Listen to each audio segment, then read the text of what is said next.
Everyone, welcome to the YouTube channel chemistry plus. आज हम लोग H2O मॉलिक्यूल के बारे में कुछ इंपॉर्टेंट बातें जानने वाले हैं, जैसे कि H2O मॉलिक्यूल के पास कितने लोन पेयर्स होते हैं, H2O मॉलिक्यूल कितने बोन पेयर्स कंटेन करता है, क्या उसका हाइब्रिडाइजेशन होता है, शेप क्या होती है, ज्योमेट्री क्या होती है। So let's start. हमारे पास जो मॉलिक्यूल है वो है H2O।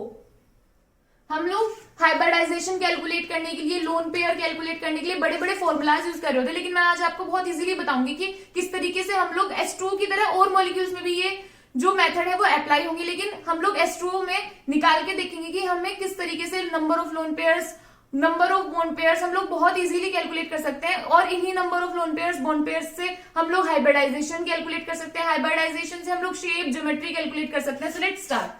तो हमारे पास सबसे पहले हमें सिर्फ इतना पता होना चाहिए कि हमारे पास किसी भी मॉलिक्यूल की जो स्ट्रक्चर है या फिर लोन पेयर्स, बॉन्ड पेयर्स कुछ भी कैलकुलेट करने के लिए हमें ये पता होना चाहिए कि हमारे पास जो सेंट्रल एटम है उसके पास कितने वैलेंस इलेक्ट्रॉन्स प्रेजेंट है, और उसके सराउंडिंग में जो एटम्स है वो उसके साथ डबल बॉन्ड के साथ अटैच है, सिंगल बॉन्ड के साथ अटैच है या फिर ट्रिपल बॉन्ड के साथ अटैच है। तो हमारे पास अगर देखो कार्बन फैमिली से कोई भी हमारे पास एलिमेंट आता है तो वो 4 वैलेंस इलेक्ट्रॉन्स कंटेन करता है। अगर उसके बाद नाइट्रोजन से आते हैं तो 5, ऑक्सीजन से आते हैं तो 6, फ्लोरीन 7, और अगर जिनोन वाली फैमिली से आते हैं तो 8। ये आप लोगों को number of valence electrons learn करने पड़ेंगे। और इसके अलावा जो इंपॉर्टेंट है, हाइड्रोजन मोस्टली सिंगल बॉन्ड के साथ अटैच होता है, ऑक्सीजन डबल बॉन्ड के साथ अटैच होता है, ऑक्सीजन की फैमिली वाले मेंबर्स भी, फ्लोरीन की फैमिली वाले भी सिंगल बॉन्ड के साथ अटैच होता है मोस्टली केसेस। और अगर हमारे पास नाइट्रोजन है तो ट्रिपल बॉन्ड के साथ अटैच होगा। कार्बन हमारे पास मोस्टली 4 बॉन्ड शो करता है। वो ऐसे भी शो कर सकते हैं कि किसी एटम के साथ 3 बॉन्ड बना रहे हो, किसी के साथ 1 बना रहे हो, या फिर दोनों तरफ 2-2 बॉन्ड बना रहे हो। ठीक है, तो H2O मॉलिक्यूल जैसा कि हमारे पास है, तो यहाँ पे हमारे पास सेंट्रल एटम जो है वो ऑक्सीजन है, और हमें पता है कि ऑक्सीजन के पास 6 वैलेंस इलेक्ट्रॉन्स होते हैं।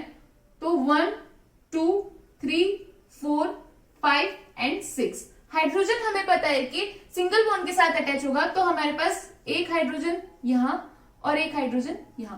तो अभी हमें पता है कि हमारे पास कितने इलेक्ट्रॉन्स रिमेनिंग है, 1, 2, 3, 4। आप लोगों को बता दूं कि हमारे पास जो एक लोन पेयर होता है उसके अंदर हमारे पास 2 इलेक्ट्रॉन्स होते हैं, यानी कि हमारे पास एक lone pair, a single lone pair contains 2 electrons, यानी कि 2 लोन पेयर्स को जब हम कपल कराते हैं या फिर एक साथ करते हैं,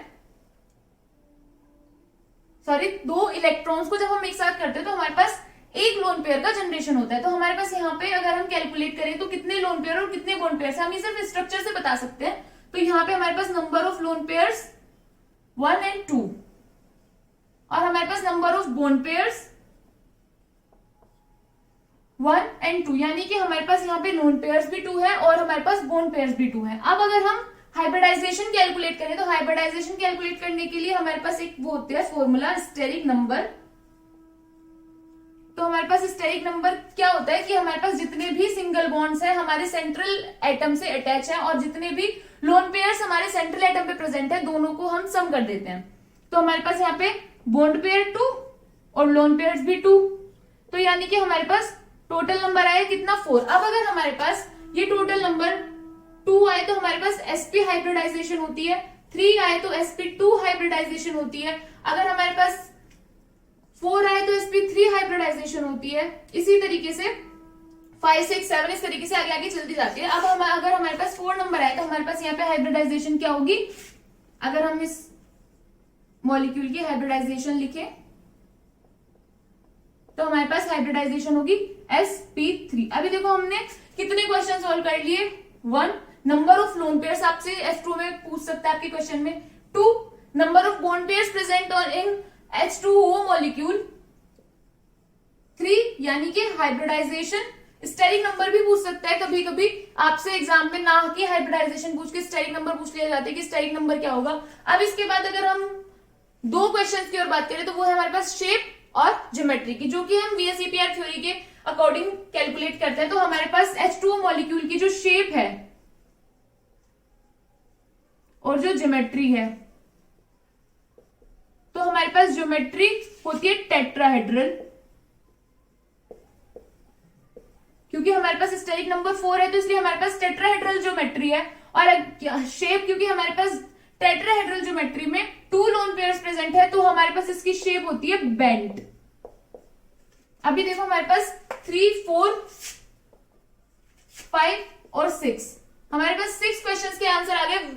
सिर्फ कुछ सेकंड्स में आप लोग इस फॉर्मूला से बता सकते हैं, लेकिन हमारे पास क्या पता होना चाहिए कि हमारे जो सेंट्रल एटम है उसके वैलेंस शेल में कितने इलेक्ट्रॉन्स है, उसके सराउंडिंग में जो एटम्स है वो कितने कितने बॉन्ड्स उसके साथ बना रहे हैं, उससे आप लोग इतनी इजीली कैलकुलेट कर सकते हैं। अगर आपको हाइब्रिडाइजेशन निकालना सीखना है तो मैं आप लोगों को इसके डिस्क्रिप्शन बॉक्स में लिंक दे दूंगी, आप लोग हाइब्रिडाइजेशन कैलकुलेट करना सीख सकते हैं। या फिर अगर आपको lone pair bond pair calculate करना सीखना है तो उसके लिए मैं आपको वीडियो का लिंक दे दूंगी। आप लोग जिस तरीके से स्ट्रोक मॉलिक्यूल का हमने कैलकुलेट किया है, इसी तरीके से सारे मॉलिक्यूल्स के लिए कैलकुलेट कर सकते हैं। और फॉर्मूला लगाने से देखो क्या होता है, हमारे पास जितने ज्यादा नंबर ऑफ स्टेप्स क्वेश्चन में होंगे ना, उतने ज्यादा हमारे पास कैलकुलेशन मिस्टेक होने के चांसेस होंगे, हमारे पास क्वेश्चन गलत होने का चांसेस उतने ही ज्यादा होंगे जितना हमारे पास नंबर क्वेश्चन में स्टेप्स होंगे। तो हमें कोशिश करनी है कि हमारे पास जो क्वेश्चन है वो कम से कम स्टेप्स में कंप्लीट हो, और ये ऐसी ट्रिक है जो हर जगह लगने वाली है।